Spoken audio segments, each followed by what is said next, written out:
Սիրելի բարեկամներ, ուրախ եմ, որ ընդունել եք այս հրավերը եւ եկել եք լսելու մի թեմա, որ որոշ մարդկանց կարող է արդեն հնացած թվա, բայց ես կարծում եմ, ձեզ կկարողանամ համոզել, որ իրականում ամեն ինչ դեռ նոր է սկսվում։ Ասեմ ձեզ, որ այս նախաձեռնությունը կապված է նաև այն հանգամանքի հետ, որ վերջին շրջանում մեծ ներհոսք կա երիտասարդների դեպի Հայ ազգային կոնգրես, մարդիկ, ովքեր ուսումնասիրելով ինտերնետում եղած նյութերը, տարբեր հրապարակումներ, իրենց համար բացահայտում են ինչ ճանապարհ ենք մենք անցել, իրենց հոգեհարազատ են համարում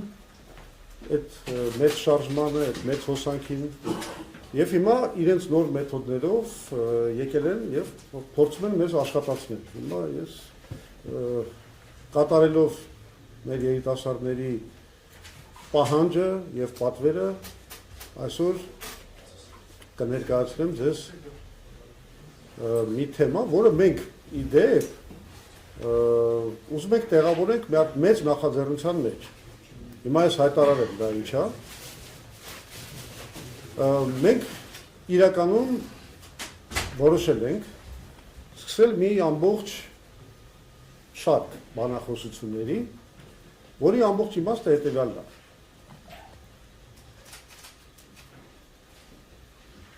Մենք մեզ հարցադրում ենք տալիս, մի հատ հարց ենք տալիս,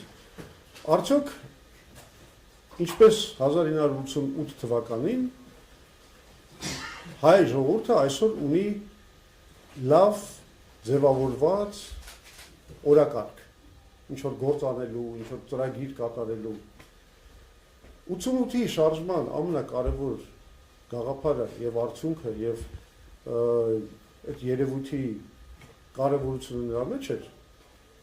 որ միանգամից ժողովուրդը դուրս եկավ հրապարակ, ձևավորեց իր առաջնորդական շրջանակները եւ այդ առաջնորդները ձևավորեցին բուն հայկական օրակարգը։ Բուն հայկական օրակարգը, որը բխում էր մեր ժողովրդի սրտներից, ցանկություններից, պատմությունից, արժեքներից, որը երկար ժամանակ ճնշված էր եղել, որտեղ գիտեք, մենք ապրում ենք տոտալիտար կոմունիստական մի պետության մեջ, որը ուներ իր օրակարգը եւ այդ օրակարգը անպայման չէր համընկնում մեր հայ ժողովրդի շահերի եւ ձգտումների հետ։ Եվ ահա կոմունիստական այդ կուսակցությունը թուլացել էր եւ եկել էր մի պահ, երբ որ այդ Գորբաչովյան հայտնի պերեստրոյկայի ժամանակ հայտարարվեց, որ դե հիմա արդեն ինչ որ դեմոկրատիայի էլեմենտներ են մտնում եւ կարելի է արդեն բոլոր խնդիրներից խոսել եւ այդ ժամանակ պարզ դարձավ, որ ինչ որ հնարավորություն է ստեղծել բոլորի համար, ինչ որ մի օրակարգ ձևավորել, մասնավորապես նաեւ հայ ժողովրդի համար։ Գիտեք, որ փնտրտուք կար, էկոլոգիական խնդիրներից էին խոսում, տարբեր այլ խնդիրներից եւ այլն, բայց հետո պարզվեց, որ մի հատ խնդիր կա, որի շուրջ մեր ամբողջ ազգը միանգամից ոտքի կանգնեց եւ միավորվեց եւ պարզ դառավ, որ դա ամենակարևոր հարցն է, որ միավորում է եւ հուզում է մեր ամբողջ հայ ժողովրդին։ Ինչ եմ ես ասում, որ սա իրականում հայկական օրակարգ է, որովհետեւ մենք մի բան գիտակցեք։ Շատ մեծ է որևէ երկրի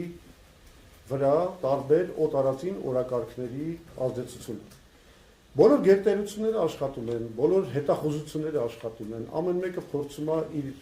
շահերից բխող ինչ որ օրակարգ փաթաթել որևէ հատկապես փոքր երկրի վրա։ 88-ին հետարքիր իրավիճակ էր ստեղծվել։ Մեծ այդ կոմունիստական տոտալիտար երկրի օրակարգը թուլացել էր, իսկ առաջացած վակուումում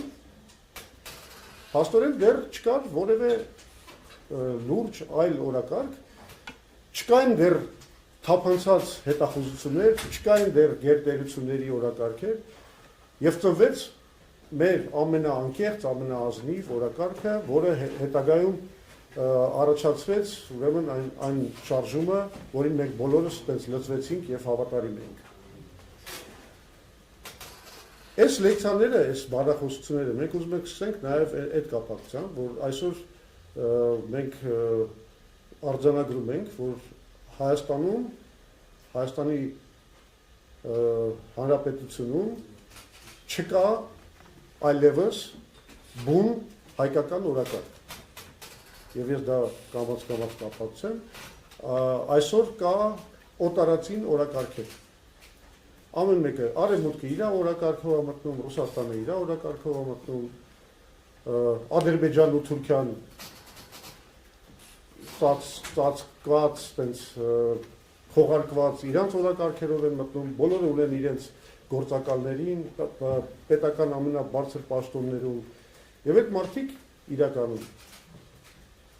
իրականացնում են հենց այդ պետությունների օրակարգերը։ Եթե ինչ-որ գաղափարների մրցակցություն կա, դա մրցակցությունն է տարբեր պետությունների կողմից մեզ ներարկված կամ պարտադրվող օրակարգերի միջև։ Եվ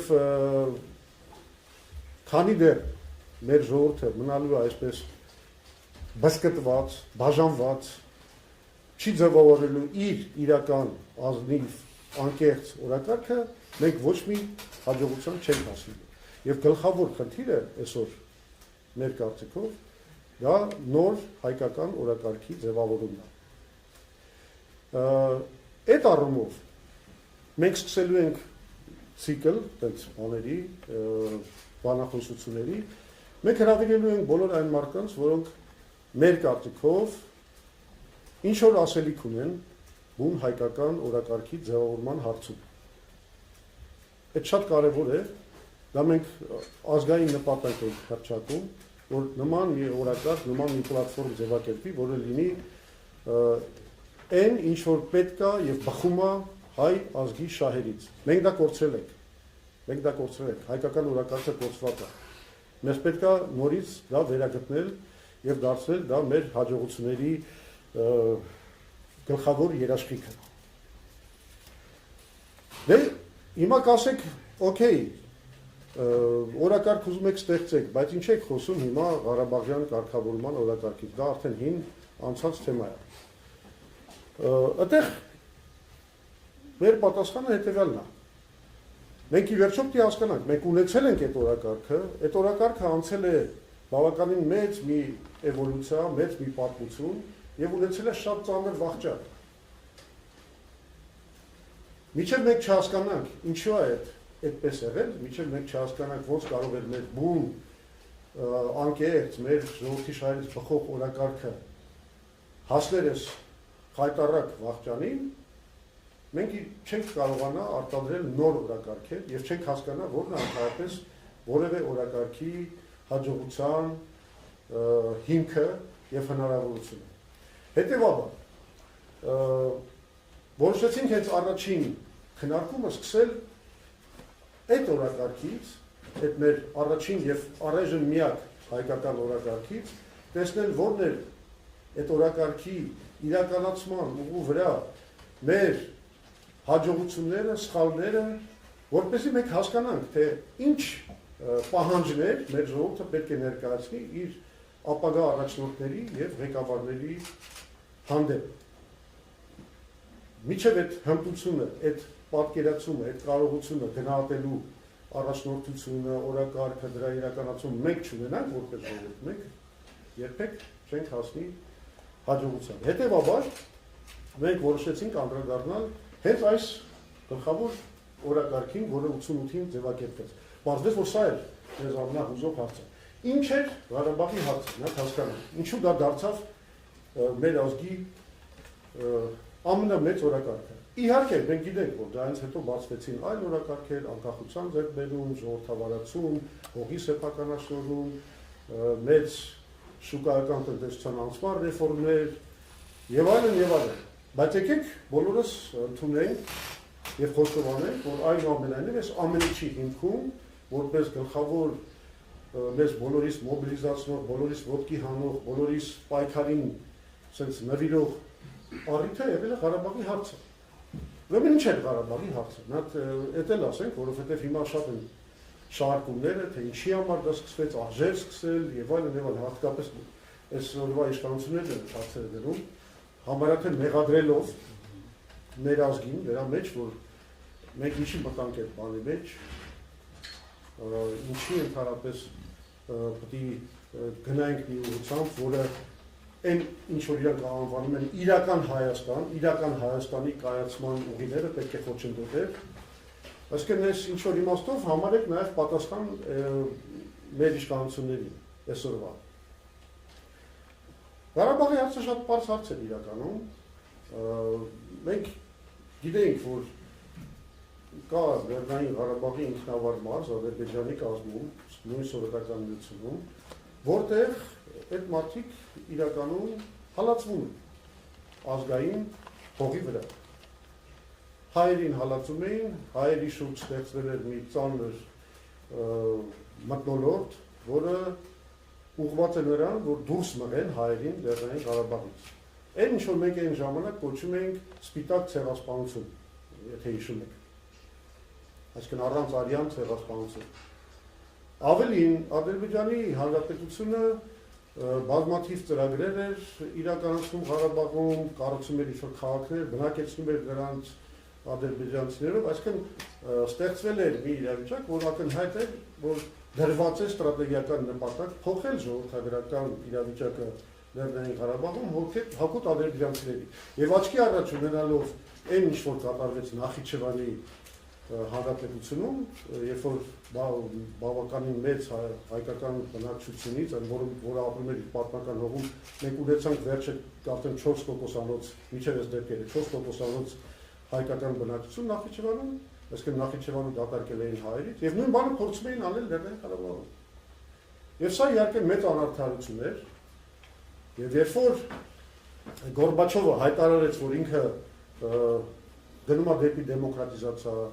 կոչ արեց, որ բոլորը հարցերը դեմոկրատական կարգերով, այդպես քննարկումներով փորձեն լուծել, այս խնդիրը պայթեց։ Խնդիրը պայթեց, բայց պայթեց ոչ թե որպես ինչ-որ խժդժություն, բռնություն,